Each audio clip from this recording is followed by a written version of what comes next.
Well, good morning. I hope you're enjoying this 4th of July weekend. Things are fairly quiet in Lansing these days, with the legislature not scheduled to meet much until September. Before the summer break, they completed action on some legislation, while other bills won't be acted upon until the fall. We have an update on what has been done and what remains to be done, and it starts right now. From TV6, this is the Ryan Report. Now, here's your host, Don Ryan. And that update will be provided this morning by State Representative Ed McBroom, who represents Michigan's 108th House District, which includes Delta, Dickinson, and Menominee counties. Representative McBroom serves as chair of the Committee on Oversight and Ethics, and he's a member of committees on Education, Energy Policy, and Natural Resources. He is also the only one of the current state representatives serving Upper Peninsula districts who is not running for re-election because he's term limited. Welcome back. Thanks for having me today, Don. So you're in an unusual position of Yep. not running for election. Yeah, it's my first kind of clean summer, I guess you could say, since 2010. I had it on my list even before we met today to ask how are things down on the farm, but it turns out you had some excitement on the farm. Yeah, that last storm that rolled through did some damage, and been fixing equipment all night Saturday night, all day Sunday. My brother and I didn't get much sleep, and spent a lot of time out in the barn fixing things and rewiring and getting parts delivered, special delivery up from Wisconsin. It was a long day. For those who don't know, Representative McBroom is a dairy farmer. We had John Gilbert on the show a few weeks ago. Great. And talking about the dairy industry, and it has a big impact on the Upper Peninsula. It does. It's a dynamic industry. It is truly the first entry point when it comes to the agricultural economy. It is the bottom, the foundation of agricultural economy across America. And it's tough times right now for dairy, but it has those violent swings of ups and downs. And milk prices. You're right, and depends so much on what's going on in the rest of the world.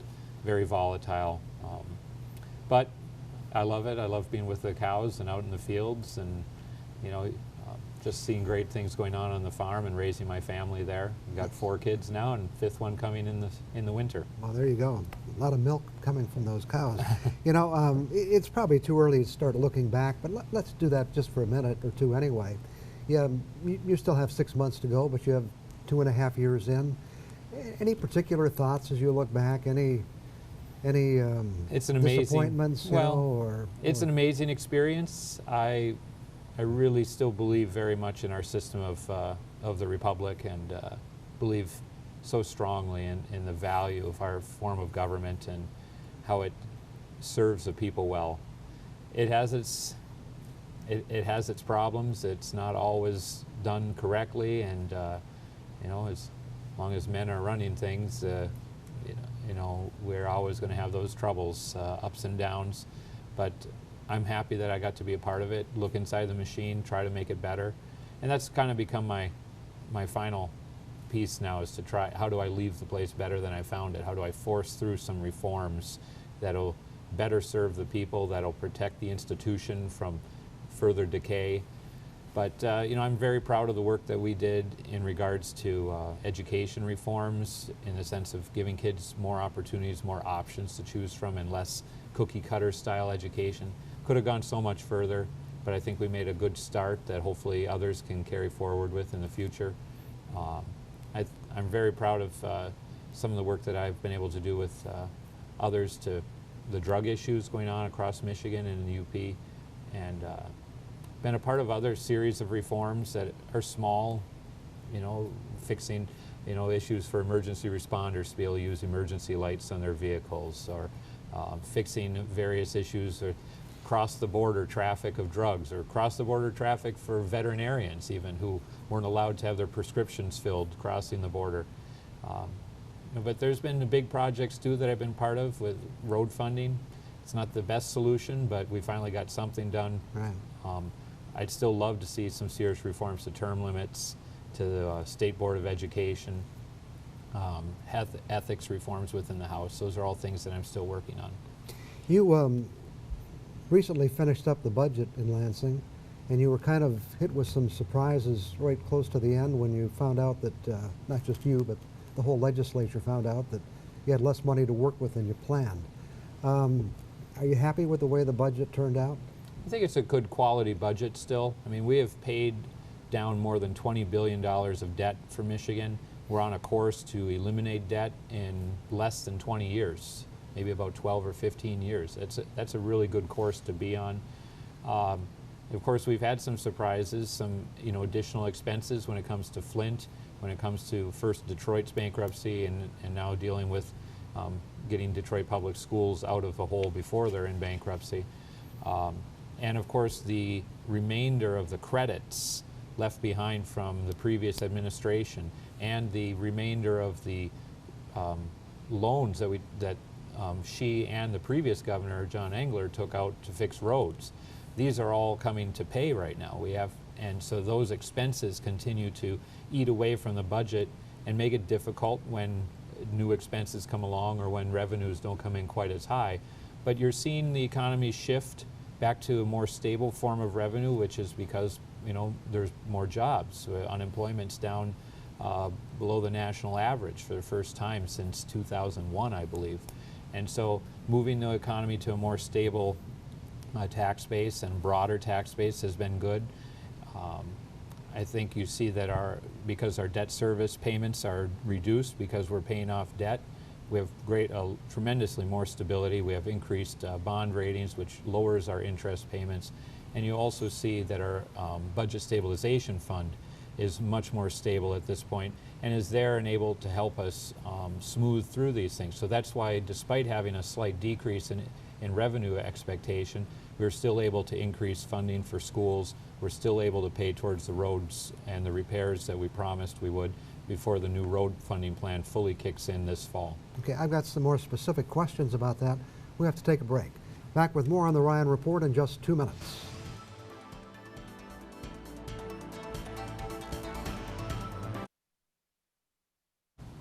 Once again this morning, our guest is State Representative Ed McBroom. We were talking about the budget, and not everyone's happy with the budget results, obviously. Your alma mater, Northern Michigan University, has some budget issues. Based on the figures they've provided, they limited their tuition increase to 4.2%, which means they don't get penalized by the state. Right. But it also leaves them about $2 million short of the funds they need. Any thoughts about that? Sure. Northern and I believe one other institution have in the past been able to get put within the budget a certain allowance for them because their tuition is lower, and so therefore a percentage increase to them is always less of an increase than it is to the institutions where the tuition is so much higher. And then the restraint percentages affect them in a more egregious way that always stands out. And in the past, we've been able to get that issue rectified for them or addressed. I don't exactly know what happened this year. I'm not on the Appropriations Committee, and it's difficult to know exactly why that fell to the wayside during negotiations over the budget this year. It was something we fought for, tried to get, but in the end, I mean, Northern is seeing an increase, just not what they really should be receiving, and their restraint on the tuition is unfortunately out of what I believe would be a fair norm versus the other universities in the state. But it was, okay, so am I mad? Do I vote no because they're not getting as big an increase as they should? Or do I vote yes for the increase? And you kind of get, and unfortunately we continue to do what's called omnibus bills, where the entire budget is wrapped up together in one bill package, one vote. Right. And that makes it difficult to continue negotiating. That's why I'm working to introduce legislation that would prevent those kind of omnibus bills, so we can vote on the individual issues and negotiate from the House floor on individual issues rather than seeing the whole package all boxed up and wrapped with a bow on it saying take it or leave it. That's one of the reforms I really believe we need to make in order to make the House a more functional body. Okay. You were involved as a vice chair of a bipartisan committee on the Flint water crisis. That's correct. What are you taking away from all of that? Well, aside from some internal things of looking at, it's been a long time since the House or the Senate conducted this large scope of an inquiry, and how we can fix that, and that's something that another day story, internal baseball. But the committee did do good work while we were meeting, and visited Flint, took testimony from Flint residents, got to hear them, be face-to-face with them. And I think we're going to come up with a pretty substantial list of reforms that some are legislative and some are simply rule-making. I was hoping we'd be out with them at the end of May, early part of June. I'm not the chair of the committee, so that schedule continues to be dictated by someone else. But I believe that we've got some very good reforms that we're going to roll forward with and hopefully see legislation enacted, which will be fast. It'll be fast-tracked, but hopefully done before the end of this term. I want to ask you kind of a big question here that goes back not just, you know, in your term of service, but there are those who feel that perhaps Michigan has solved its budget problems by cutting back on things it's done, putting less money into higher education, cutting back on revenue sharing, you know, which affects communities. We've seen there was a report in Bridge magazine about losing police officers in Michigan because of communities cutting back. You know, what's your reaction to all of that?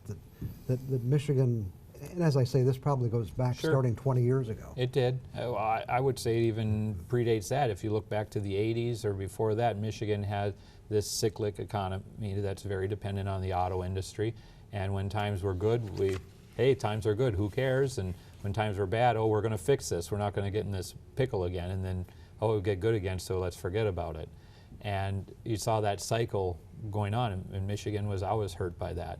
I think that when we hit the 2000s and we really went through a tough downturn and really lost a lot of economy and we lost tons of employment in this state, when I got into office, we're left with this shambles left behind. Plus, we had promised billions of dollars of credits to businesses that they can extend out to 2030 something if they would do certain things. Well, they didn't have to do them right away, though. Right. And so really puts us in a difficult position. And you could say, well, we've got less revenue, less money coming in.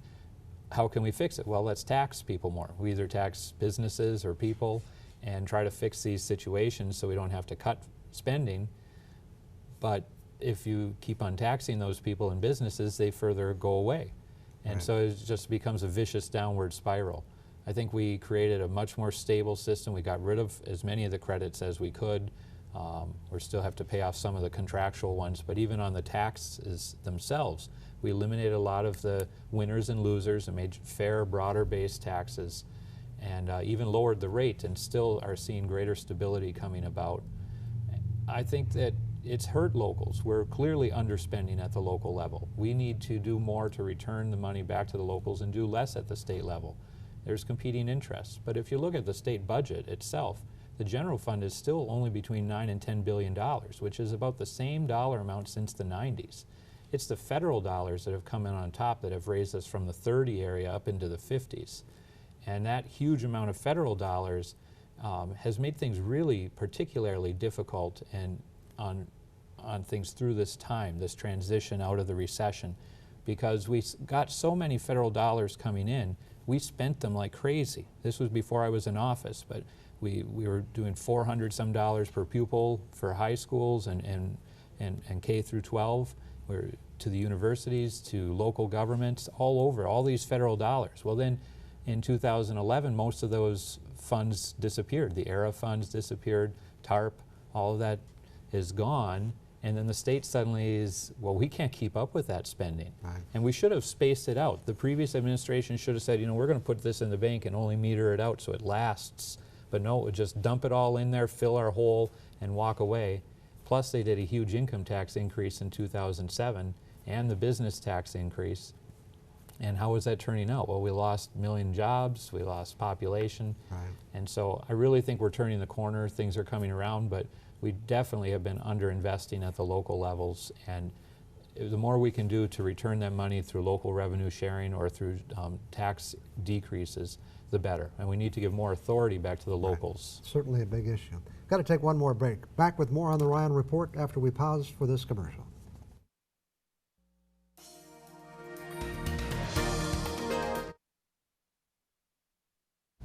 And we're continuing our conversation with State Representative Ed McBroom. Maybe a quick update on dark store legislation. Yeah, well, and you know, that really plays with what I was just talking about. I mean, the locals have been tremendously adversely impacted by the dark store issue. Fortunately, we've got good legislation moving through We had a good court decision that says we need Right. this legislation. Basically, it says that the tribunal's been doing it wrong, exactly like the bill lays out to fix it. We need the bill to get through, so we fix it the right way rather than letting the tribunal make its own fix again.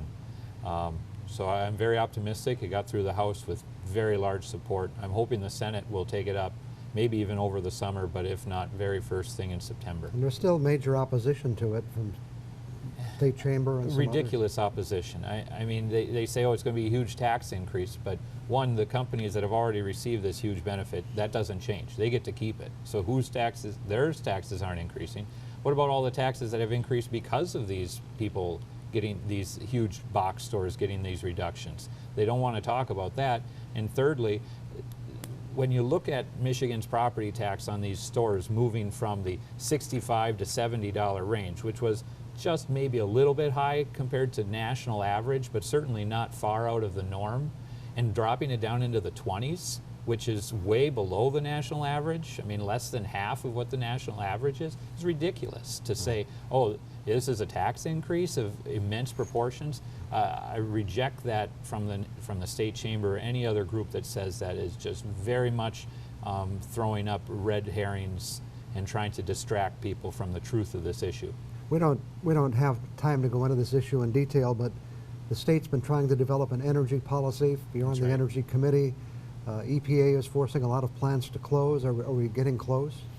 I don't believe so. I don't believe that the energy plan is close to getting passed. I believe we're at an impasse that perhaps what happens in November will free up, but perhaps it won't. It's going to depend a lot on what the players and the different energy companies and different groups, policy groups, environmental groups and stuff want to do after November before this shakes up. But the House and the Senate are clearly very, very divided between 3 or 4 different opinions on how it should go, and I think that impasse won't be broken. And again, we don't have a lot of time, but choice, I think, is a big part of that. Choice is a huge Renewables. part of it. Renewables, renewable energy.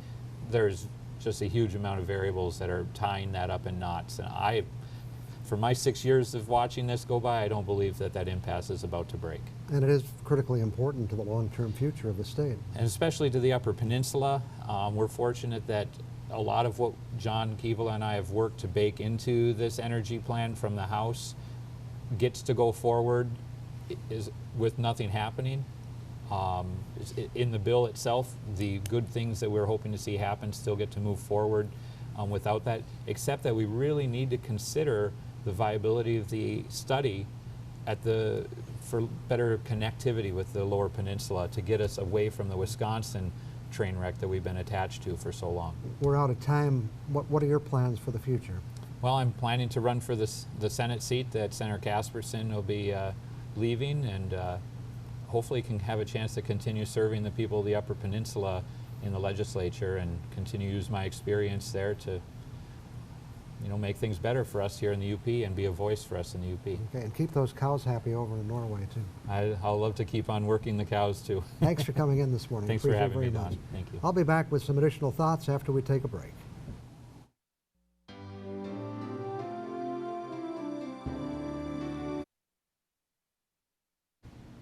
We often have difficult choices when we show up at the polls on Election Day. But in this year's August primary election in Michigan, some voters will have to make a choice they may not be anticipating. In a Michigan primary, voters can choose to vote for either party, but they can't vote for candidates from both. There's no requirement to select a party in advance, and voters will receive a ballot that lists both of the major parties. However, they can only vote for candidates from one party or the other. They will not be able to select some Democratic and some Republican candidates. If voters do, their ballot will be tossed out.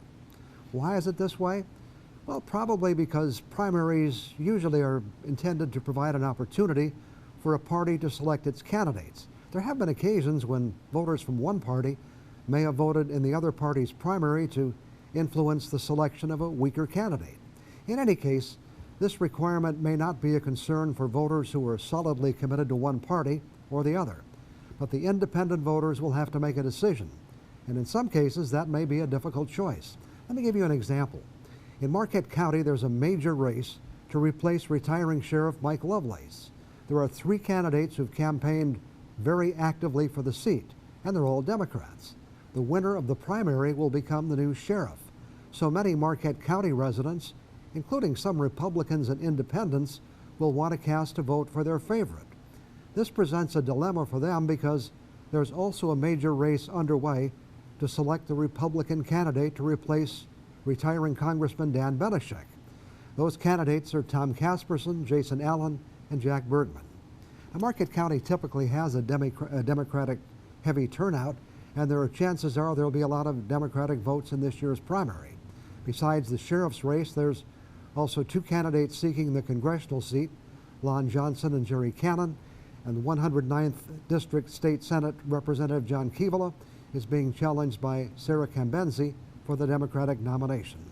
The bottom line again is that voters can only vote for candidates from one party. So those who want to vote Republican or are independent will have a choice to make. I didn't analyze every county in Upper Michigan, since my only objective this morning was to alert you to the dilemma that some voters will face, but it's likely those in other areas will also have a choice to make, since that congressional race involves all of the UP. There are primaries in several of the races for state representative, and there are likely some county or township races that will require voters to think twice about which primary they'll choose to vote in. My only advice is to give it some thought before you get to the polls so you have a plan in mind. Hopefully a better plan than it appears the voters in Britain had when they voted 52 to 48% to leave the European Union. My point is not to say the vote was good or bad, but to point out that within days of the vote, more than 3 million people, supposedly including many of those who voted to leave, had signed a petition calling for another vote. They want a do-over. We'll see how that plays out. I'll be back in 2 minutes. Well, it's time for us to wrap it up again for another week. Thanks to State Representative Ed McBroom for joining us this morning to bring us up to date on developments in Lansing. Keep in mind that if you missed the show, it's also available on the internet. You can find it at uppermichigansource.com, where you'll also find the latest news, sports, and weather. I hope you all have a great 4th of July celebration. Be careful with those fireworks. We want to see you back with us again next Sunday morning.